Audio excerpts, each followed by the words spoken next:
എന്താണ് emotional cycle of change എന്ന് Brian പറയുന്നത്? ഒരു ട്രാൻസ്ഫോർമേഷൻ എന്ന് പറയുന്നത് ഒരു 5 സ്റ്റേജുകൾ കടന്നിട്ടാണ് പോണത്. ഫസ്റ്റ് നമുക്ക് ആ ഒരു അൺഇൻഫോംഡ് ഒപ്റ്റിമിസം എന്ന് പറയാം.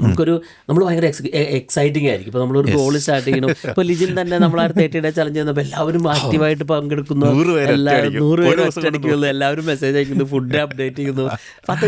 പതുക്കെ അതിങ്ങനെ ഒന്ന് കുറഞ്ഞു വരും. പിന്നെ നമ്മൾ ആ ഒരു പതുക്കെ ഒന്ന് പെസിമിസത്തിലേക്ക് പോകും. ആ ഒരു ഒപ്റ്റിമിസം, ആ എക്സൈറ്റ്മെന്റ് കാര്യം കുറച്ച് കഴിഞ്ഞാൽ ഇതാ ഞാൻ വിചാരിച്ച അത്രയ്ക്ക് അങ്ങോട്ട് എളുപ്പമല്ലല്ലോ എന്ന് നമുക്ക് തിരിച്ചറിയുന്ന ഒരു സമയം. അത് രണ്ടാമത്തെ ഒരു സ്റ്റേജാണ്. പിന്നെ മൂന്നാമത്തെ ഒരു സ്റ്റേജ് എന്ന് പറയുമ്പോൾ അത് ഒരു വാലി ഓഫ് ഡെസ്പയർ എന്ന് പറയും.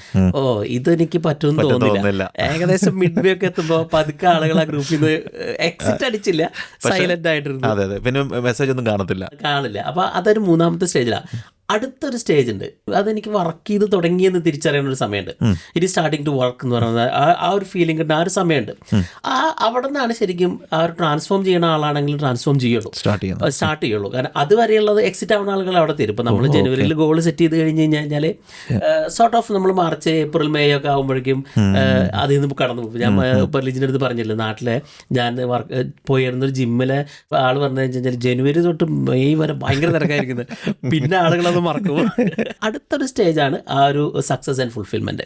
ഇപ്പൊ നമ്മൾ ആ ഒരു വാലി ഓഫ് ഡിസ്പയർ, ആ 3rd സ്റ്റേജ് കടന്ന് കിട്ടിക്കഴിഞ്ഞ് കഴിഞ്ഞാൽ പിന്നെ നമ്മൾ രക്ഷപ്പെട്ടു എന്ന് പറയാം. ഇപ്പൊ നമ്മൾ മാരത്തോൺ ഓടുമ്പോൾ ഏകദേശം പകുതി കടന്നു കഴിഞ്ഞാൽ നമുക്കൊരു സമാധാനം ഉണ്ടാവും, ഇനി എത്താൻ പറ്റൂലോ എന്നുള്ളൊരു തോന്നലിലേക്ക് എത്തില്ല. പകുതി കഴിഞ്ഞ് കഴിയുമ്പോൾ മുന്നോട്ട് പിന്നെ കുറഞ്ഞാണല്ലോ വരുന്നത്. അതെ. അതുകൊണ്ട്